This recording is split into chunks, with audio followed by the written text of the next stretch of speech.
Oke, Assalamualaikum warahmatullahi wabarakatuh. Sebelum memperkenalkan, kami dari kelompok 13 akan menjelaskan tentang teori komunikasi, polisi, dan politics. Ya, ini dari apa? Kami terdiri dari tiga anggota. Yang pertama Prima Sapta Prayoga, kedua saya sendiri Pramudia Azriel Satria, yang ketiga Dava Fatahila Atar Nasution. Untuk materi yang pertama akan dijelaskan oleh teman saya. Silakan. Oke, yang itu ada dari nah, yaitu hubungan antara media dan masyarakat saat ini bermasalah dalam dua aspek utama. Pertama-tama, media ini secara memperoleh sentralitas dan potensi kebaikan atau masyarakat. Kedua, mereka berada di bawah perubahan yang terjadi dengan cepat, terutama sebagai akibat dari baru peraturan dan kontrol sosial yang ada menjadi usang. Dilema utama yang dihadapi adalah bagaimana mendapat semakin penting hal ini seperti kapasitas bertanya atas nama kebaikan umum.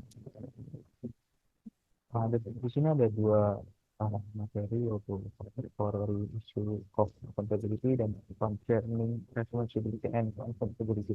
Yang pertama adalah contemporary issue of accountability, yaitu beberapa isu yang menjadi tanggung jawab media bersifat abadi dan universal, sementara yang lain bersifat variabel dan khusus pada tempat dan waktu tertentu. Di dalam kategori pertama termasuk persyaratan untuk menghormati hak-hak individu ketika hal ini disentuh oleh publikasi, terutama yang berkaitan dengan privasi dan kepentingan materi. Misalnya, yaitu contohnya hak cipta. Meskipun hukum biasanya melindungi hak-hak tersebut, namun tetap ada zona perbatasan yang katakan di mana kepentingan publik terhadap publikasi mungkin melampaui batasnya hak individu dan pribadi. Hal-hal yang berkaitan dengan ketertiban umum dan keamanan negara seperti menjadi topik abadi, terutama yang berkaitan dengan pertahanan, terorisme, atau gangguan sipil gangguan sipil. Yang kedua ada concerning responsibility and accountability. Istilah tanggung jawab dan akuntabilitas sering digunakan secara bergantian, tetapi berguna untuk membedakannya. Di sini tanggung jawab pada dasarnya mengacu pada kewajiban yang dikaitkan dengan satu atau lain cara kepada media dan berkaitan dengan permasalahan yang baru saja diuraikan. Akuntabilitas mengacu pada menjelaskan media yang dibentuk pertanggungjawaban dalam memenuhi kewajiban. Nah, dan materi kedua itu ada was of part of infotainment. Mengikuti hipotesis infotainment, kita mungkin mengharapkan beberapa perubahan dalam hal ini berita televisi dari negara-negara Eropa yang memiliki pelayanan publik yang kuat. Tradisi depolitisasi pada tingkat tertentu dalam arti kurang memperhatikan atau marginalisasi berita politik, gambaran politik yang berada dan lebih populis melalui fokus pada kepentingan manusia, personalisasi dan sensasionalisme dalam mempresentasi politisi dan proses politik. Dan perkembangan ini di pertama lebih signifikan terjadi pada saluran komersial dibandingkan saluran publik. Namun setelahnya suatu saat yang terkendali. Bertentangan dengan apa yang diharapkan, program berita disalurkan publik tidak berpindah ke pinggiran atau di luar jam tayang utama untuk bersaing drama populer di televisi komersial. Sebaliknya, kebanyakan bersifat komersial saluran telah mengikuti jadwal publik dan tampaknya bersaing dan produk penyiaran lebih banyak berada di tempat asal. Mereka dibandingkan konten dan konten yang berbeda format. Hukum hoteling tentang kesamaan publik yang berlebihan yang mengklaim demikian menunjukkan secara matematis bahwa dalam pasaran kompetitif, hal ini rasional bagi produsen barang untuk membuat produknya sendiri mungkin. Selanjutnya dilanjutkan oleh teman saya. Oke, selanjutnya political communication systems all change. Hampir segala sesuatu yang berhubungan dengan komunikasi politik tampaknya sedang mengalami perubahan saat ini, seperti formasi sosial, gaya hidup, strategi persuasi, hubungan antara politisi dan jurnalis, organisasi dan keuangan media. Yang sangat penting dalam bidang terakhir ini adalah pergeseran dari situasi di mana televisi nasional dengan saluran terbatas menjadi media dominan dalam komunikasi politik. ke sistem yang lebih melimpah dan terfragmentasi yang tidak hanya menyediakan lebih banyak saluran untuk pesan politik, tetapi juga lebih banyak kesempatan bagi audiens. Brands menunjukkan bahwa terlalu dini bagi warga sipil Eropa yang peduli untuk panik sepenuhnya terhadap infotainment. Setelah meninjau analisis konten yang dipublikasikan di layanan televisi, Brands menyimpulkan bahwa dalam gambaran yang campur aduk, standar tradisional masih sebagian besar dipertahankan. Saluran publik tidak memindahkan berita ke pinggiran atau keluar dari jam tayang utama untuk bersaing dengan drama populer di televisi komersial. Brands mengusulkan cara yang diskriminatif untuk mengevaluasi munculnya infotainment, yang pada dasarnya tergantung pada apakah infotainment tampaknya mulai tidak terkendali, tren menuju infotainment akan menjadi masalah. Ia mengusulkan jika itu menjadi bentuk dominan di mana politik digambarkan, digunakan oleh politisi untuk menghindari pengawasan profesional dari jurnalis politik, atau itu mengalihkan perhatian audiens dari hal-hal penting politik. Boleh di next.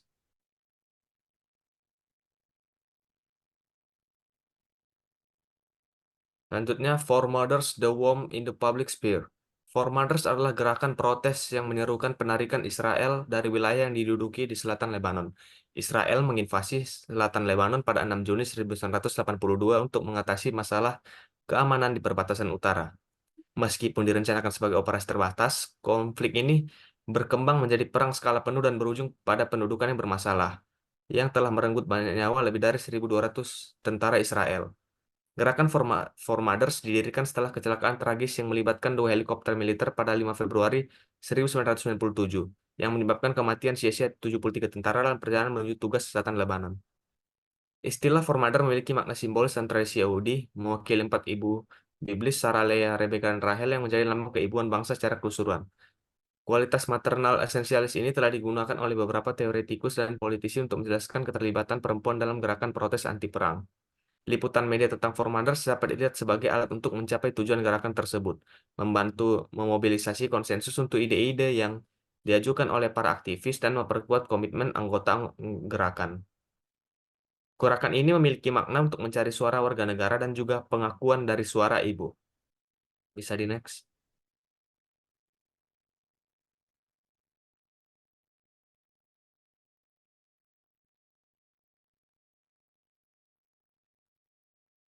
Oke, untuk selanjutnya saya akan menjelaskan tentang a critical review and assessment of Herman and Kamsky propaganda model.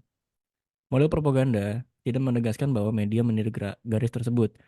Pengelolaan garis tersebut mengelola negara saat ini seperti rezim totaliter.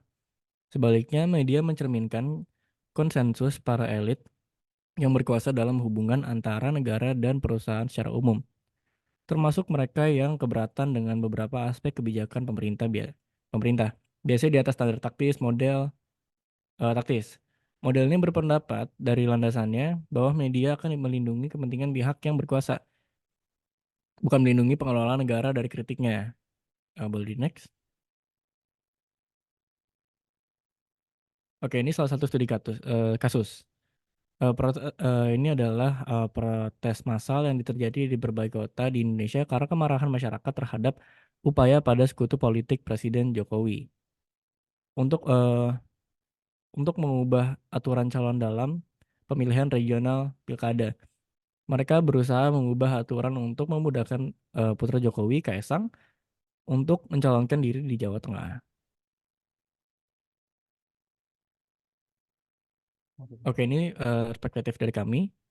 Protes massal ini menunjukkan banyaknya krisis kepercayaan terhadap pemerintah. Masyarakat merasa tindakan Jokowi dan sekutunya menciptakan ketidakadilan dalam pemilihan.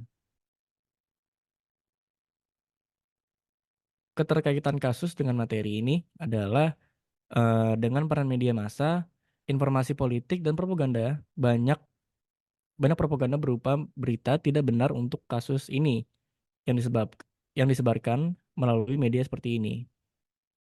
Padahal nyatanya Indonesia sedang dalam krisis demokrasi. Media juga berperan dalam kesadaran politik. Masyarakat beramai-ramai memposting gambar peringatan darurat dan juga menyebarkan informasi politik mengenai kasus ini agar masyarakat tahu apa masalah yang lagi dihadapi, yaitu nepotisme dan ketidakadilan dalam pemilihan.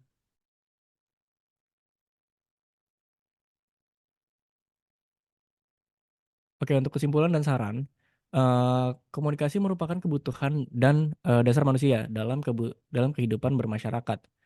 Saat ini, media sosial menjadi salah satu metode komunikasi yang paling banyak digunakan dan mempunyai pengaruh yang besar bagi masyarakat.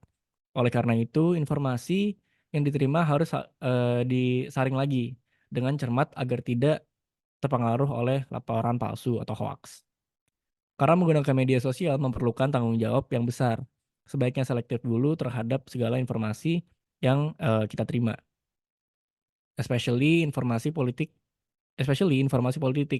itu harus disaring lagi secara hati-hati untuk menghindari dampak negatif terhadap generasi muda Indonesia. Oke, sekian terima kasih dari kelompok 13. Terima kasih.